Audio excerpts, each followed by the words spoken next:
여러분 안녕하세요. 오늘이 2024년도 마지막 날입니다.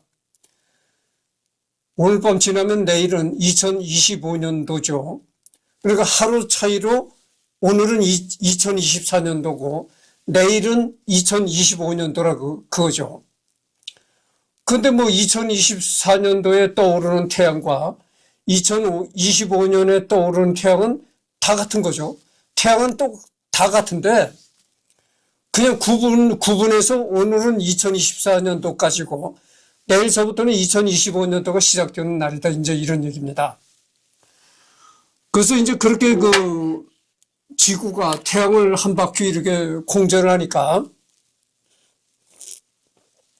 그래서 이제 2024년과 2025년도가 나눠졌을 뿐이지 뭐 태양은 오늘 떠오르는 태양이나 내일 떠오르는 태양이나 태양은 똑같다 이거죠. 그리고 전번에 내가 문순득이를 하면서 정약용이 형 정약전에 관해서도 잠깐 얘기를 했었잖아요. 그래서 이번에는 그러다 보니까 이번에는 정약용이를 해야 되겠다 이런 생각이 들어요.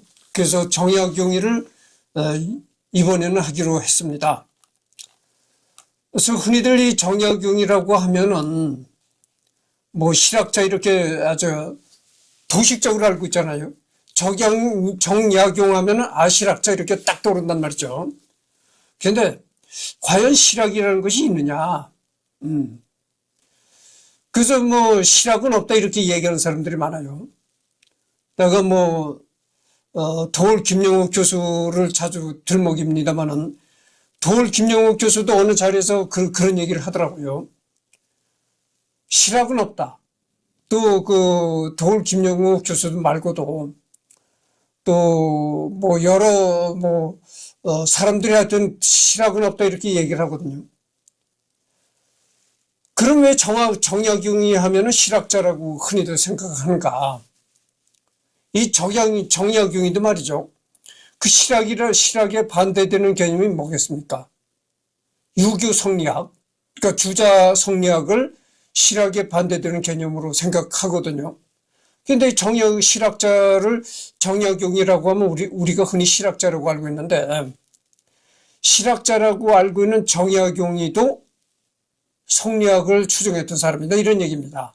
그러니까 이 사람도 뭐 실학자가 아니다 이런 얘기가 나오는데 하여튼 같은 역사도 그래요. 역사도 같은 한 사안을 두고도 어느 관점, 어느 시점에서 바라보느냐에 따라서 크게 달라집니다.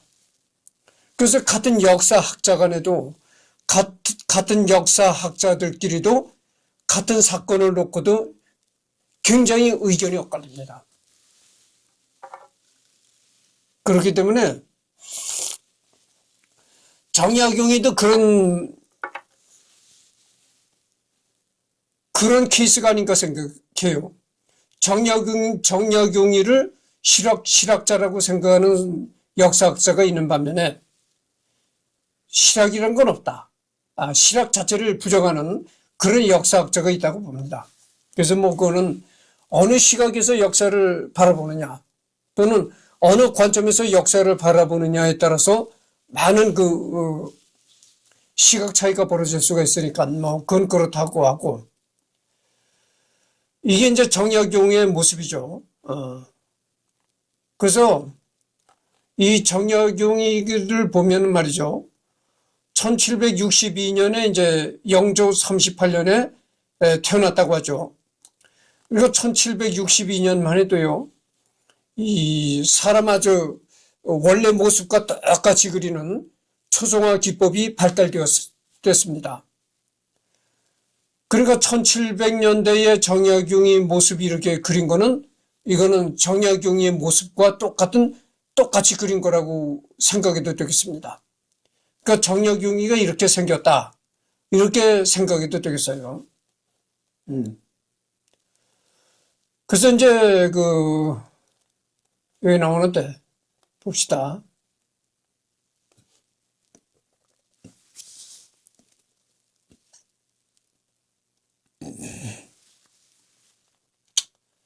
아,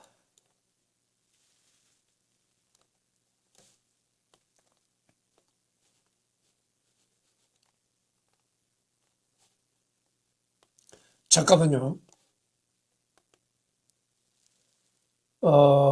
이것은 말이죠. 김호석 교수가 새롭게 그린 정약용 영정이라는 겁니다. 근데 이 그림보다는 이 그림이 더 이제 신뢰성이 간다 이거죠. 근데 봅시다. 크기를 너무 키웠더니, 잠깐만요.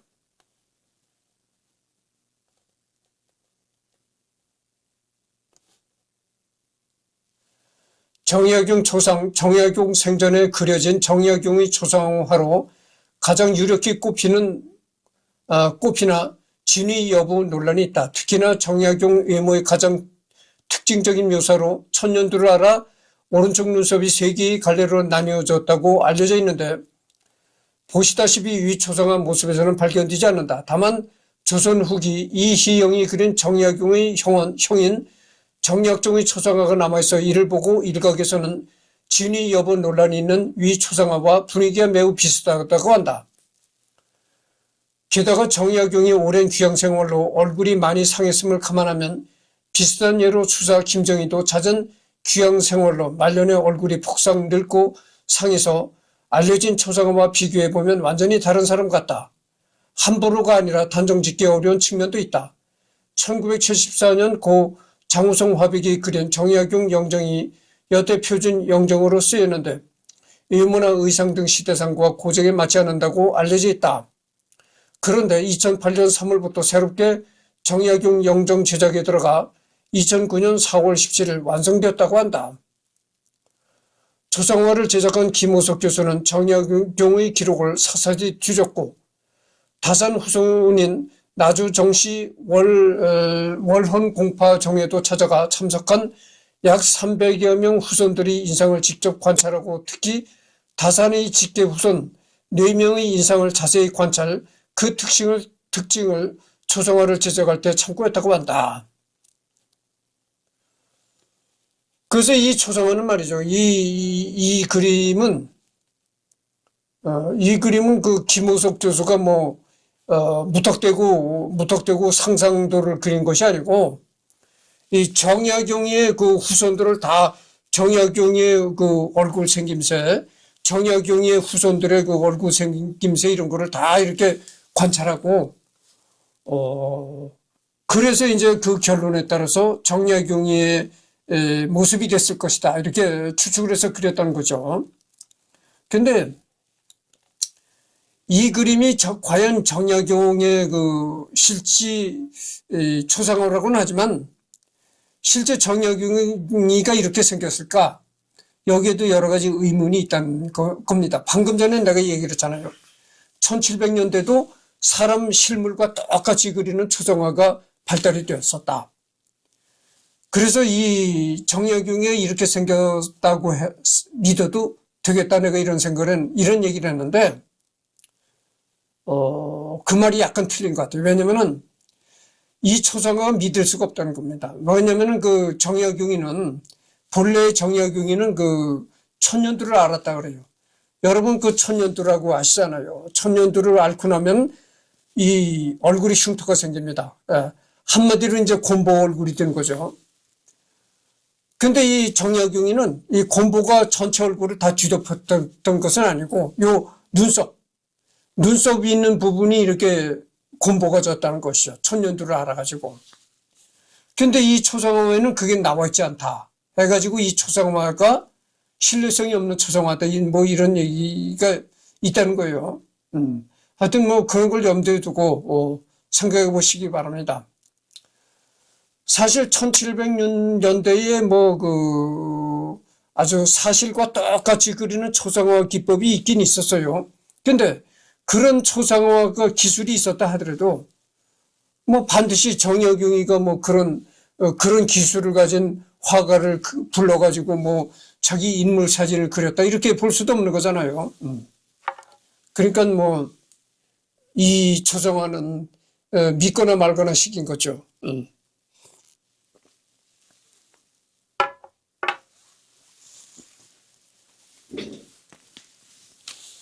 그렇잖아요.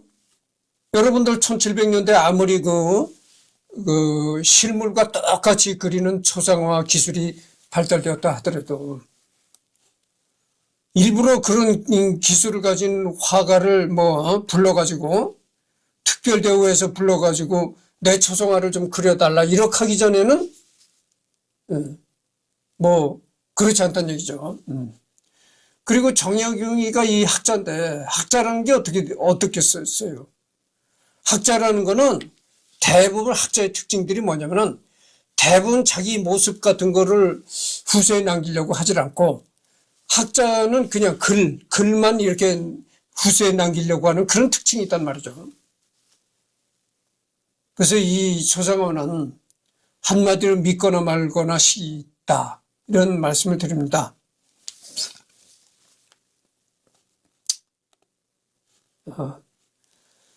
그래서 이제 정약용, 문도, 호는 문도라는 겁니다. 어린 애였을 때는 다산. 우리가 이 문도라는 호보다는 다산이라는 호를 많이 알고 있잖아요. 요즘에 그 남양주에 새로 생기는 다산 신도시. 그것도 바로 이 정약용의 호를 따서 다산 신도시라고 부르는 겁니다.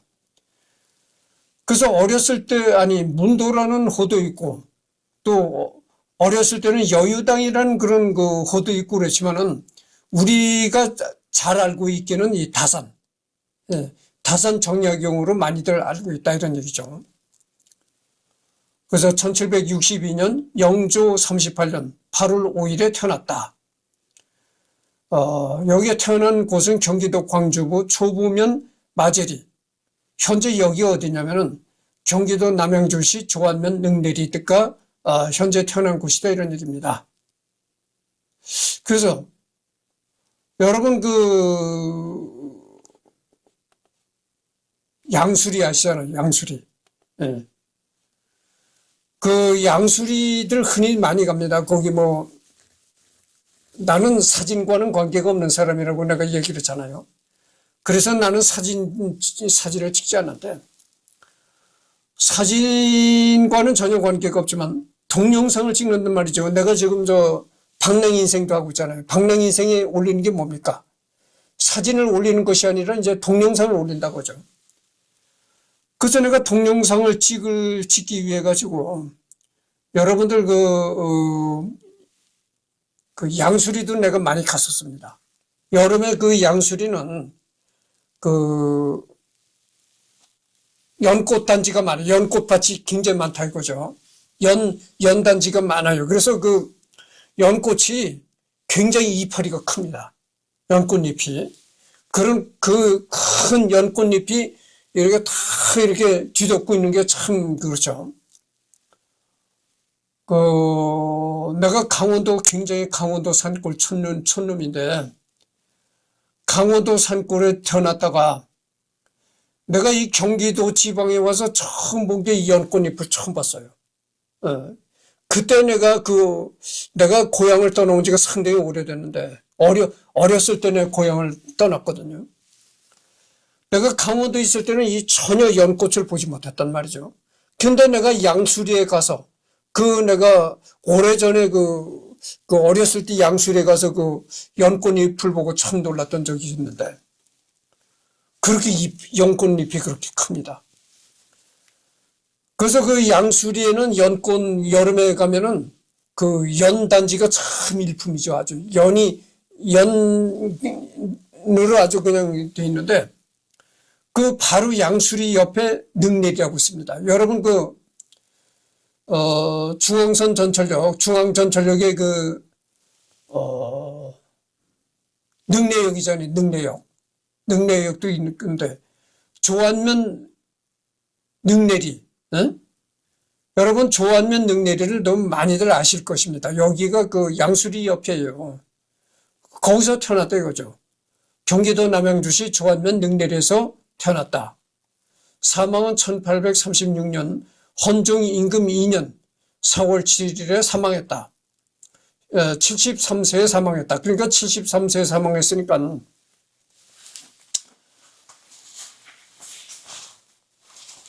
지금 73세에 사망했다고 하면은 일찍 죽었다고 볼 수가 있는 겁니다.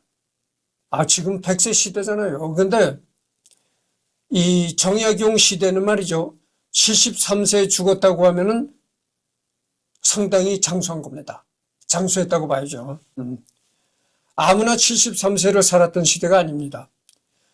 경기도 광주구 초부면 마제리 본가다. 나주정씨다.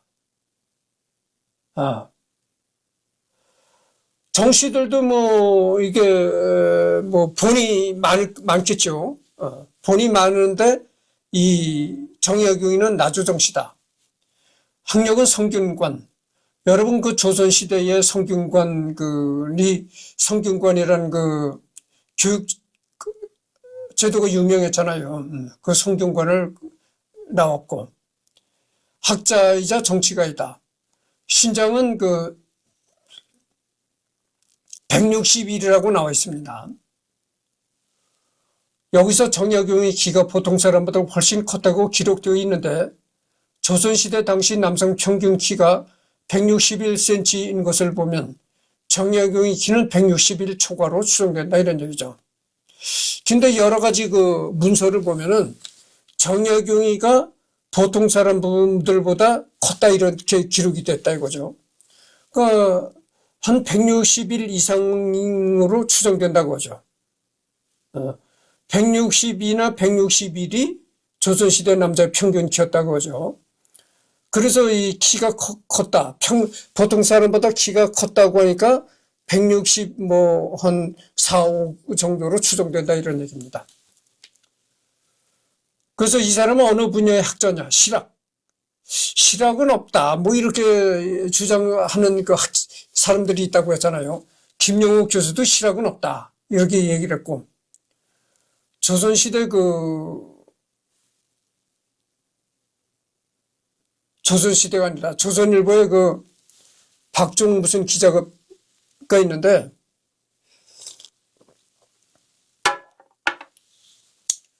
그 기자도 그런 말을 했어요. 실학이란 게 없다, 이런 말을 했는데, 하여튼 실학자라고 이렇게 됐네요. 철학. 유학자임을 표방하면 틀림없지만 주의를 따르지 않고 오히려 모든 기형이 이는 같다는 성리학의 중심 논리인 이일 분수를 비판한 등의 고학적인 태도에다가 민생을 집요하게 번지시하는 맹자적인 가치관이 더해져 정약용 본인의 색채가 짙은 철학임을 엿볼 수 있다. 그러니까 이 정약용이도 우리가 실학자라고 알고 있는 정약용이도 성리학을 추종했다, 이렇게 얘기를 하는데, 여기 나오는 걸 보면 그래요. 무조건적으로 성리학을 추종했던 것은 아니다, 이런 얘기죠. 그런 얘기를 합니다. 그 다음 법학. 대표 저서인 흠음신서는 한국 법제사상 최초의 유락연구소이며 동시에 살인사건을 심리하는 데 필요한 실무 지침서이다. 그리고 법의학, 사실, 인정학, 법, 해석학을 포함하는 일종의 종합 재판학적 저서이다. 그 다음에 유학, 의학. 의학 서적도 집필했다고 하네요. 홍역의 치료에 관한 의서를 저술했을 뿐 아니라 실제 해당 질병의 의술도 당대 최고 수준이었다. 홍역에 관한 연구소도 이제 집필했다. 그 다음에 주요 활동은 이제 집필, 연구, 발명. 종교는 유교. 그렇죠. 대부분의 조선시대 학자들이 다 유교였어요. 유교파였다, 그죠. 그러니까 이 정약용도 예외가 아니고, 정약용도 유교 성리학이고, 그 다음에가 이제 천주교로,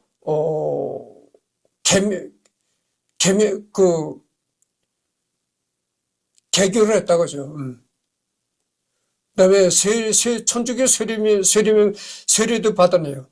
사도 요한이라는 세례명을 갖고 있다. 그리고 유교 실학 알 수 없으면 이렇게 나왔는데, 이 정약용이가 말이죠, 이 천주교를 믿다가 이 천주교인들을 굉장히 많이 탄압을 했잖아요.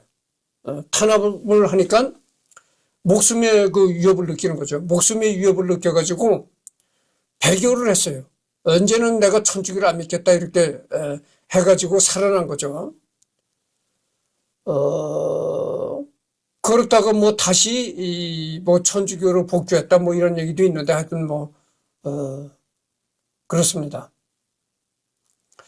그래서 이 정약용이 집안이 말이죠. 정약용이 집안이 아까도 얘기했지만 조선시대 학자들이 대부분 그 유교를 신봉했거든요. 유교를 신봉하다가 정약용이 집안이 카톨릭으로 이제 돌아섰단 말이죠. 카톨릭으로 돌아선 거는 이 이승훈이의 영향력이 난 크다고 봅니다. 뭐냐면은 이승훈이하고 이 정약용이 집안하고 무슨 관계였는가, 그로부터 내가 얘기를 해드리겠습니다. 이 정약용이한테 이 누나가 있었거든요. 정약용이 누나가 누구한테 시집을 갔냐면 이승훈이한테 시집을 갔습니다.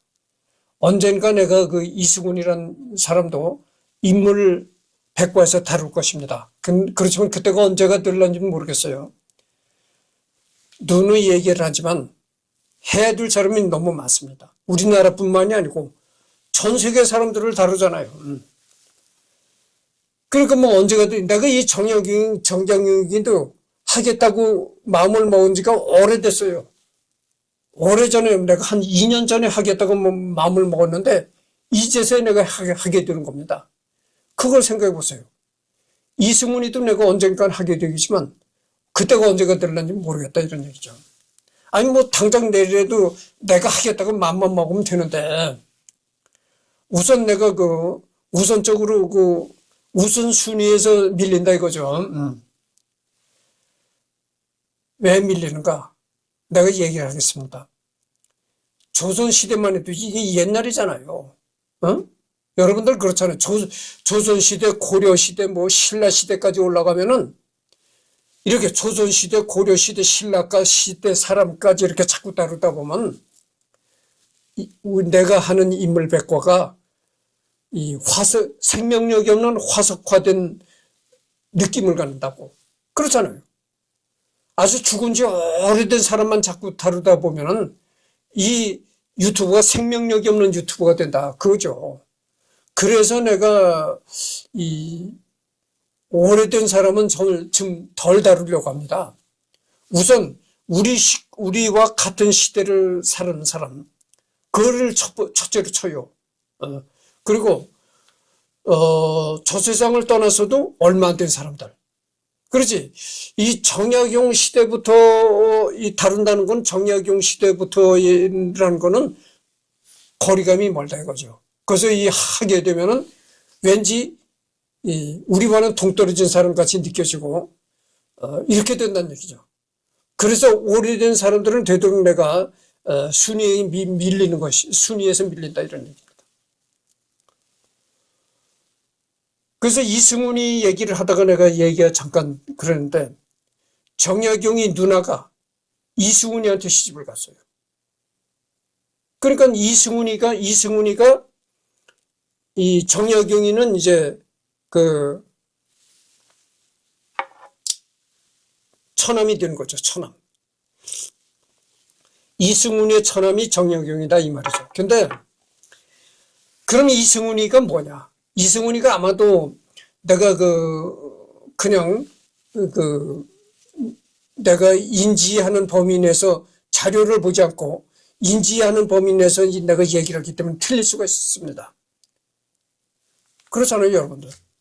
내가 직업이 대학 교수라서 뭐 대학에서 역사를 가르치는 대학 교수라서 늘상 이렇게 역사적인 그 자료를 들키는 게 직업인 사람은, 내가 그렇게 역사적인 자료를 늘 이렇게 들춰가면서 살아가는 게 내 직업이라면은 뭐 잊어먹지 않죠. 그러나 나는 그런 직업이 아니거든요. 매일 나가서 먹고 살기 바쁘게 일하다가 어쩌다가 시간이 나는 때에 이렇게 유튜브를 하고 있거든요. 그렇기 때문에 이 역사적인 일들 그런 거를 내가 일일이 다 기억한다는 건 무리입니다. 그렇잖아요. 일하는 사람이 일하는 데 정신을 쏟고 벌어먹고 살기 위해서 벌어먹는 일에 신경을 쓰는 거지 그렇게 역사적인 자료에 신경을 쓸 이 정신적인 여유가 없단 말이죠.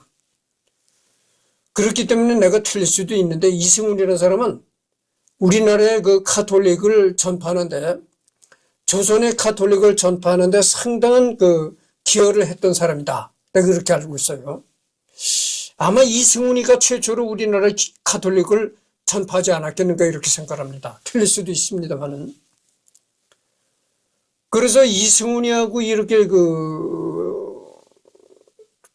천안매부지간이 엮여지는 바람에 정약용이 집안도 이제 이승훈의 영향으로 카톨릭을 믿는 그런 집안이 되었다. 이렇게 말할 수가 있어요. 그래서 이 정약용이 집안이 카톨릭을 믿어서 박해를 받기 시작하는 겁니다. 그래가지고 목숨의 위협을 느끼고 하니까 이제 카톨릭을 배교한다. 뭐 이렇게도 이제 해서 살아났던 거죠. 그런 뭐가 있습니다. 부모 형제, 아버지 정재원, 전모 의령남씨. 그러니까 아버지 전처다 이거죠. 전 어머니다 이거죠. 생모 해남 윤씨. 정약용의 어머니가 해남 윤씨라는 겁니다. 해남 윤씨. 해남 윤씨라면은 여러분들 윤선도 아시잖아요. 조선시대. 조선시대 바로 윤선도가 해남 윤씨입니다. 윤선도가 유명하잖아요. 윤선도가 유명한데 윤선도도 언젠가는 할 것입니다. 근데 그때가 언제가 될는지 모르겠어요. 방금 전에 내가 얘기했잖아요. 조선시대, 고려시대 이 옛날 사람들은 우선순위에서 밀린다. 내가 이런 얘기를 했습니다. 첫째 우선순위에서 밀리기 때문에 언제가 될는지 모른다. 이런 얘기를 했습니다. 첫째 형 정약현. 정약현이는 이복형이다 이거죠. 그러니까 아버지의 첫째 부인에서 태어난 이제 형이고 둘째 형 정약전. 이 정약전이를 내가 문순득이 할 때 얘기를 했잖아요. 문순득이의 그 표류기를 쓴 사람이 정약용 정약전이라고 내가 얘기를 했습니다. 이 정약전이가 표해심화를 책을 써서 문순득이의 표류기를 기록했다 이런 얘기를 했습니다. 그 다음에 이제 정약종이가 있고 그 다음에 동생 정약행이가 있다고 하죠. 정약행이도 이복 동생이다 이런 얘기입니다. 그 다음에 배우자는 풍산홍씨, 홍혜환이다. 이 정약용의 부인 홍혜환이는 풍산홍씨인데다가 1761년에 태어나가지고 1838년에 사망했다 이렇게 나와 있네요.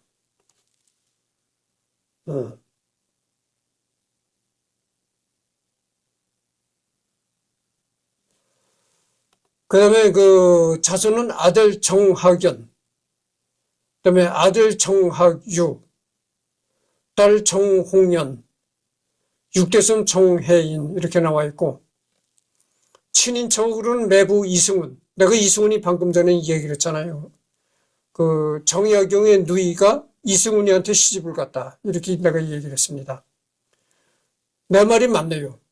우리나라의 조선시대에 조선을 최초로 가톨릭을 들여온 사람이 이승훈이다. 내가 얘기를 했습니다. 여기도 나와 있잖아요. 조선 최초의 영세 가톨릭 신자다. 사도는 이벽이다. 형 정약현의 처남으로 초기 한국 가톨릭의 중요한 지도자였다. 외사촌 윤지충. 여러분들 윤지충이가 제사를 안 지내고 부모의 제사를 안 지내다가 밉보여가지고 처벌당하고 그랬거든요. 왜 제사를 안 지냈겠어요? 이제 카톨릭을 믿으니까 그렇게 된 거죠. 그다음에 조카 정화상, 조카 사위 황사영. 이게 또 황사영이가 참 이게 유명한 사람이죠. 이 황사영이도 카톨릭 신자였어요. 그래서 카톨릭 신자다 보니까 이 목숨이 위태롭잖아요. 잡히면 죽는 거니까. 그래가지고 그 배로 여러분들 그 충남인가 충북인가 아마 그 거길 가면은 충북 제천인가 거길 가면은 그 배론 성지가 있습니다. 그 배론 성지에 가면 그 황사영이가 그 숨어들었던 토굴이 있습니다. 근데 토굴에 숨어서 그 무슨 글을 썼냐면은 하여튼 하여튼 그것까지는 내가 지금 머리가 복잡해서 나도 이제 생업에 머리가 벌어먹고 살기 위해서 생업에 다른 쪽으로 머리를 쓰다 보니까 역사적인 사실을 내가 자주 잊어먹고서 얘기를 못하겠는데 하여튼 황사영이가 어떤 그 글을 쓴 그것 때문에 잡혔어요. 잡혀가지고 이 능지처참을 당했습니다. 여러분들 그 능지처참이라는 그 처벌을 아시잖아요. 이 조선시대에 얼마나 야만적인 처벌을 했습니까? 그래서 이 황사영이가 정말 끔찍한 처벌로 죽었습니다. 그래서 누누이 얘기를 하지만 황사영이도 언젠가는 내가 이 사람을 다뤄볼 것입니다. 그러나 똑같은 말로 언제가 될지는 모르겠어요. 우선순위에서 밀립니다. 조선시대 사람은 우선순위에서 밀려요. 그런 걸 말씀드립니다. 백성을 사랑하는 근본은 아껴 쓰는 데 있고 아껴 쓰는 근본은 검소하게 말하는 데 있다. 검소한 연후에나 능히 청렴할 수 있고 청렴한 연후에나 능히 자애로울 수 있으니 검소한 자가 되는 그 자체가 백성을 다스리는 수장의 의무다. 수장이라는 게 뭡니까? 리더의 의무다 이거죠. 한 나라의 리더는 뭡니까? 왕이잖아요. 조선시대에 한 나라를 이끌어가는 리더는 왕이었었고 지금 대한민국의 리더는 누굽니까? 대한민국의 리더는 대통령이나 뭐 국무총리 이런 사람들이 리더라고 할 수가 있죠. 그런데 불행하게도 지금 윤석열 대통령도 탄핵에 걸려 있고 대통령 권한 대행을 하던 한덕수마저도 또 탄핵에 걸려 있다 이거죠. 그러니까 이게 윤석열을 탄핵을 했더니 대통령 권한 대행이 한덕수가 나서 그 한덕수마저도 또 탄핵에 걸려서 그래가지고 부총리 겸 하여튼 그 양반이 또 하고 있는데 좌우지간에 그 헌법재판소에서 어떤 판결이 내려질는지 모르겠어요. 헌법재판소에서 판결이 내려지면은 어떻게 윤석열 대통령이 영원히 대통령직을 내놓아야 될 그런 운명이 될 수도 있고 아니면 되살아나는 부활이 될 수도 있고 그렇습니다. 그런 얘기는 더 이상 하질 않겠습니다.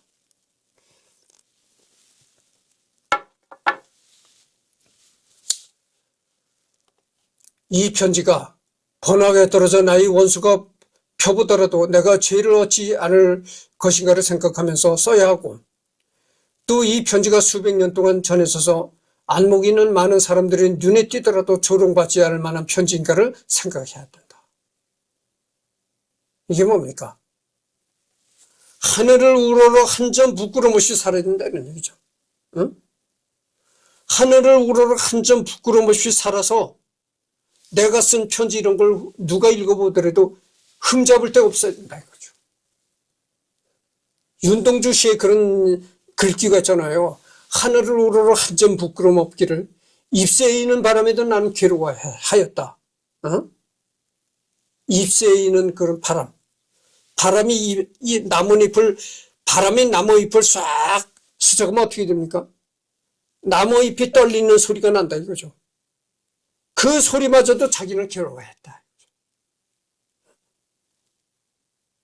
이게 얼마나 참 기막힌 얘기입니까? 하늘을 우러러 한 점 부끄러움 없기를. 잎새에 있는 바람에도 나는 괴로워하였다. 참 이게 예민한 도덕성이죠. 예민한 도덕성을 윤동주가 이제 시로 노래를 했던 겁니다. 잎새에 있는 그 볼륨이 작은 이파리가, 나무 이파리가 떨리는 그 소리도 나는 괴로워했다. 얼마나 도덕적으로 민감한 얘기입니까, 이게. 그거 읽어보도록 합시다. 아들들에게 보낸 편지 중 정약용이 편지를 모은 유배지에서 보낸 편지라는 책에서도 이 내용이 나온다.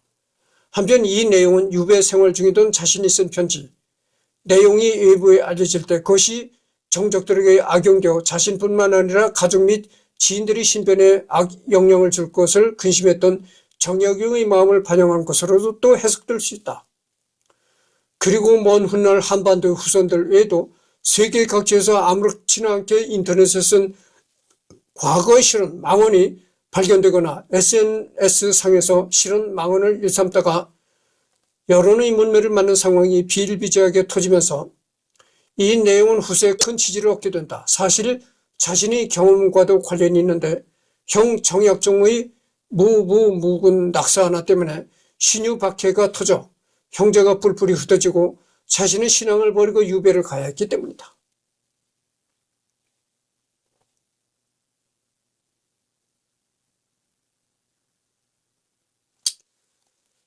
그러니까 정약용이가 이 유배 생활을 할 때 아들한테 이 편지를 쓰면서 이렇게 이런 글을 썼다고 합니다. 내 지금 이 편지가 번호가 떨어져 나의 원수가 펴보더라도 내가 죄를 얻지 않을 것이라는 걸 생각하면서 써야 했고, 그러니까 지금 내가 이 아들한테 쓰는 글이 나의 원수가 읽어보더라도, 여러분들 그 조선시대에 탕파 싸움들을 얼마나 많이 했습니까? 그러니까 요즘도 그렇지만 조선시대도 똑같다 이거죠. 요즘도 뭐 우파 좌파 해가지고 서로 싸움 그러잖아요. 그렇잖아요. 요즘에도 한 곳에는 윤석열 대통령이 왜 탄핵을 받아야 하는가, 이렇게 윤석열을 주둔하는 의견이 있고, 당연히 윤석열은 탄핵감이다 이렇게 하는 의견들이 있고 그렇단 말이죠. 그게 이렇게 그런 갈등이, 그러니까 보수냐 진보냐, 지금은 보수냐 진보냐 이런 갈등이 있고, 조선시대는 또 어떤 갈등이 있냐면은 내가 머리가 복잡해요. 요즘 먹고 살기 위해서. 그래서 역사 얘기도 내가 자꾸 잊어먹고 그러는데, 여기에 신경을 쓰다 보니까 또 탁 막혔는데, 하여튼 조선시대에도 이렇게 정파 간의 싸움이 심했다 그러죠. 그러니까 원수라는 게 뭡니까? 나와 다른 정파에 있는 사람들이 나를 잡아먹으려고 자꾸 그러는데, 그런 사람들이 내 이 편지를 보더라도 흠잡을 데가 없어야 된다 이런 얘기죠. 아니, 나를 자꾸 잡아먹으려고 하는 사람이 많을수록 흠의 꼬투리를 잡히지 말아야 된다 이거죠. 방금 전에 내가 얘기를 했잖아요. 윤동주의 시를 내가 얘기를 했단 말이죠. 하늘을 우러러 한 점 부끄럼 없기를, 잎새에 있는 바람에도 나는 괴로워하였다. 아주 이렇게 도덕적으로 청렴결백이 된다 이거죠. 함부로 이 꼬투리를 잡히지 말아야 된다 그죠. 함부로 꼬투리를 잡히지 않는 삶을 살아갈 때 나는 큰 소리를 칠 수 있다 이런 얘기입니다. 그런 걸 얘기를 하는 거예요 지금. 그러니까 이게 조선 후기 문신이자 유학자로 실학자의 대표격 인물로 알려져 있다. 그렇죠. 뭐 실학이 있느냐 없느냐 뭐 이런 얘기도 있는데, 어쨌든 간에 정약용이가 정약용 하면은 실학자로서 알고 있다 이런 얘기입니다. 대부분이. 그 이제 40분을 경과했습니다. 조금 더 읽고 첫째 시간을 마무리하고 해야 되겠습니다. 1762년 공교롭게도 조선 역사상 가장 끔찍한 사건인 임오 화변이 있었던 그 해다. 임오 화변. 요 그러니까 임5년에 그 끔찍한 일이 생겼다 이런 건데, 요거는 말이죠. 요거는 요 임오 화변에 관해서는 두 번째 시간에 내가 얘기를 하도록 하겠습니다.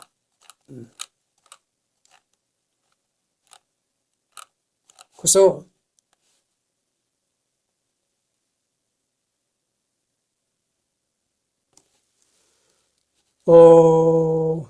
경기도 광주구 초부면 마제리에서 태어났다. 본관은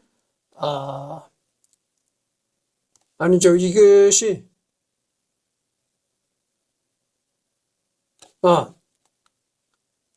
그래서 하여튼 뭐 그때 내가 이게 딱 막혔다고 내가 그 얘기를 못 했는데, 조선시대 무슨 그 파벌 싸움이 있었냐면은 노론 소론, 남인 북인 이런 파벌 싸움이 있었습니다. 하여튼 뭐 그 송시열이가, 조선시대 송시열이도 이름난 학자였었는데, 송시열이가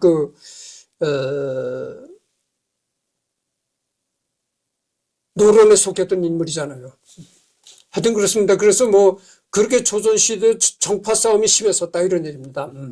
그러고 그래서 여기 이제 본관은 나주, 자는 미용, 송보, 초자는 귀농, 호는 다산이다. 우리가 흔히 그 여러 이렇게 정약용이는 이렇게 호들이 많은데, 흔히 우리가 제일 많이 알고 있는 것은 다산이다. 그래서 요즘에 그 남양주 신도시도 뭐 다산 신도시라고 하잖아요. 그게 이제 정약용이 호를 따서 다산 신도시라고 이름을 붙인 겁니다. 산미, 여유당, 사암, 자하도인, 타공, 태수, 무남 1인, 철마, 산초 등이 있다. 이런 얘기입니다. 그래서 정약용 첫 번째 시간은 이것으로서 마치고, 다음에는 여기를 또 하도록 이 생에 여기를 하도록 하겠습니다.